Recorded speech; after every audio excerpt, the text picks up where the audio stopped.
السلام علیکم ورحمۃ اللہ وبرکاتہ۔ نحمده ونصلی علی رسوله الکریم، اما بعد۔ محترم سامعین و ناظرین، اسلام میں سجدے کی بڑی اہمیت ہے اور عبادت میں سجدے کا بڑا ہی مقام ہے، اور اس کی وجہ یہی ہے کہ بندہ اس حالت میں رب کے لیے انتہائی عاجزی و انکساری کا مظاہرہ کر رہا ہوتا ہے کہ اپنے گھٹنے، اپنے ہاتھ، اپنے ناک، اپنی پیشانی کو زمین پہ ٹیک کر رب کے سامنے بڑی ہی عاجزی انکساری کا اظہار کر رہا ہوتا ہے۔ اور عبادت کی یہی وہ خاص کیفیت ہے جس میں بندہ اپنے رب سے بہت ہی زیادہ قریب ہوتا ہے۔ بلکہ حدیث کے اندر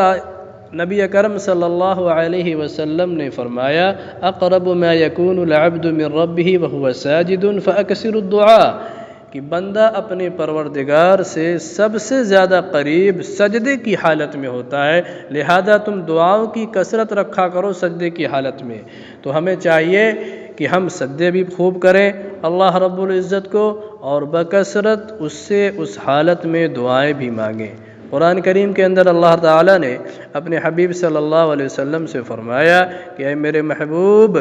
آپ اپنے رب کی پاکی بیان کرتے رہیے اور سجدہ کرنے والوں میں سے ہو جائیے۔ تو معلوم ہوا کہ اللہ تعالیٰ کو بہت ہی محبوب ہے، بہت ہی پسندیدہ ہے، لہذا ہمیں اللہ کے لیے سجدہ کرنا چاہیے اور بکثرت کرنا چاہیے، اور اس سجدے کی حالت میں اللہ رب العزت سے بہت ساری دعائیں بھی مانگنی چاہیے۔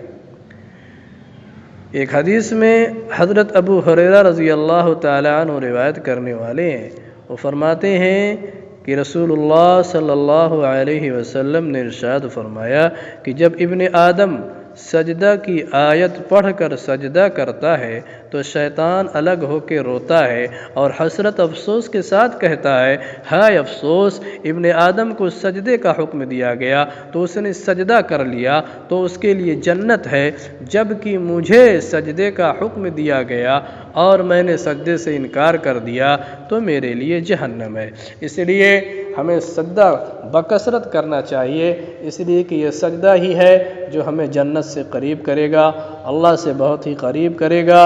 اور اللہ کو بہت ہی محبوب اور پسندیدہ بھی ہے۔ تو ہم سجدہ بھی خوب کریں اور بکثرت سجدہ کریں اور بکثرت اس کے اندر دعائیں بھی مانگیں۔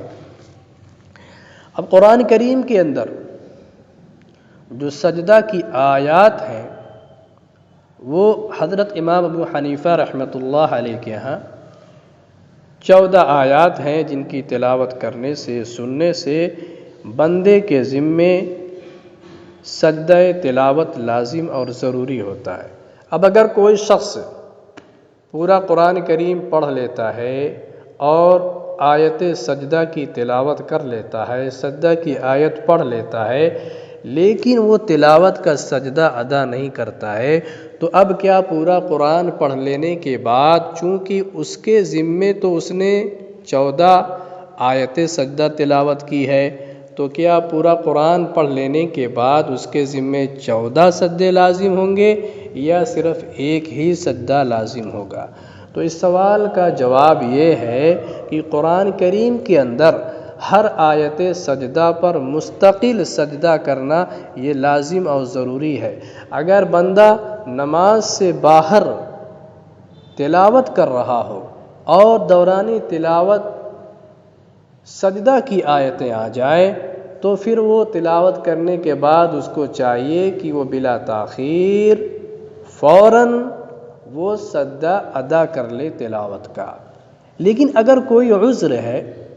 اور بندہ اس وقت وہ تلاوت کا سجدہ ادا نہیں کرتا ہے، بعد میں کرتا ہے، یا پورا قرآن پڑھ لینے کے بعد وہ ادا کرتا ہے، تو اس کے ذمے لازم اور ضروری ہے کہ وہ 14 آیتیں چونکہ سجدہ تلاوت کی ہے، جن کی تلاوت کرنے سے سجدہ لازم ہوتا ہے، لہذا وہ 14 سجدے ادا کرے گا۔ ایک سجدہ کر کے وہ 14 سجدے کی طرف سے کافی نہیں ہوگا، لیکن اس کے اندر تاخیر نہیں کرنی چاہیے۔ جب آیت سجدہ تلاوت کرے انسان تو اسی وقت اس کے لیے بہتر ہے، مناسب ہے کہ وہ اسی وقت سجدہ تلاوت ادا کر لے،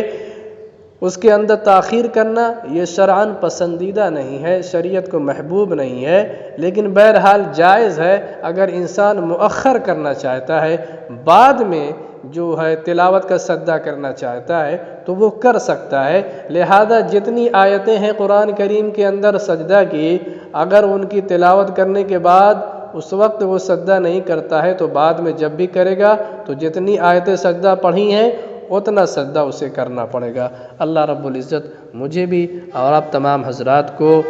عمل کرنے کی توفیق عطا فرمائے اور بکثرت سجدہ کرنے کی اور اس میں دعائیں مانگنے کی توفیق مرحمت فرمائے۔ وآخر دعوانا